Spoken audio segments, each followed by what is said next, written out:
anti-Semite, an accused anti-Semite, an accused Marxist, accused Jew hater. I said anti-Semite. I wouldn't use the word accused personally, but it's nice of you to quantify it. I thought you'd make me. Fair enough. But I don't know that the radical members of the Democratic Party are necessarily representative of the Democratic Party as a whole. But I know it'll be spun that way by the conservatives. Thank you, Jules. Well, one last thing on that. Chuck Schumer hasn't said anything. Chuck Schumer is a big disappointment, and that's another issue. But I'm not so sure.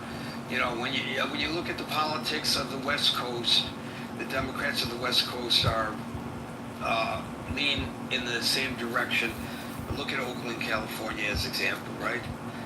Or Portland, or Seattle.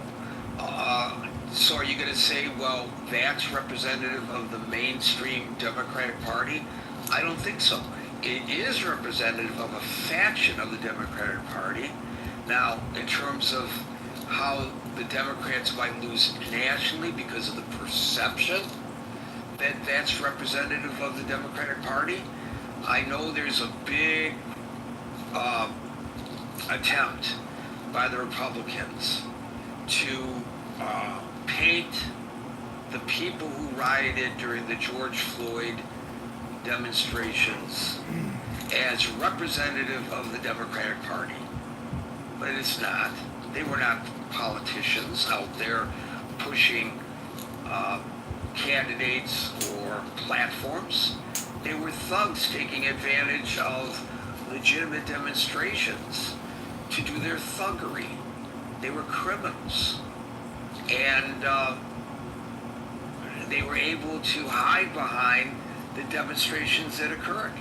And there's no question that it happened, and there's no question that some of the response by some of the police agencies was less than stellar.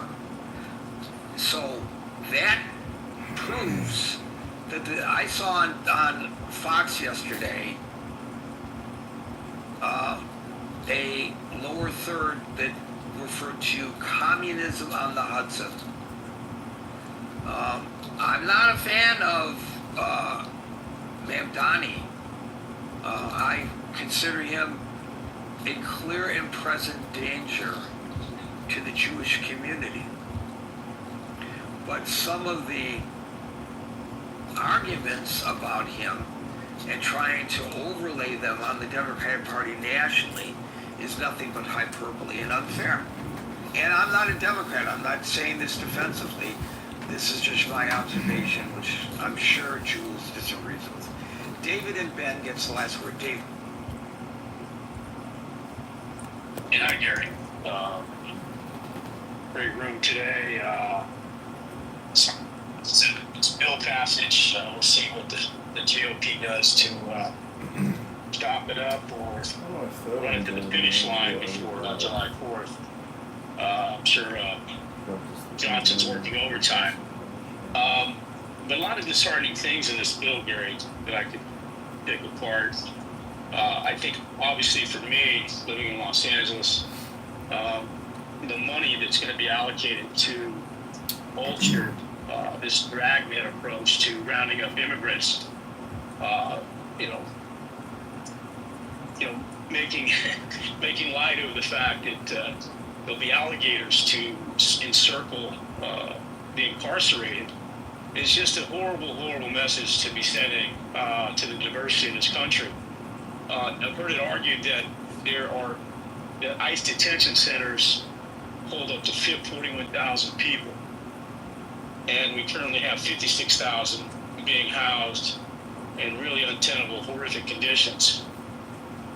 This Florida facility has the ability to rendition people in and out of the airport there in the darkness of night, and to be able to send people off to the various countries that are involved in our immigration policies. And by the way, to your point, let me just interrupt for a second, if you don't mind, David. Do you know, I don't know the answer to this, and I probably should, and I apologize for having to ask it. Is this facility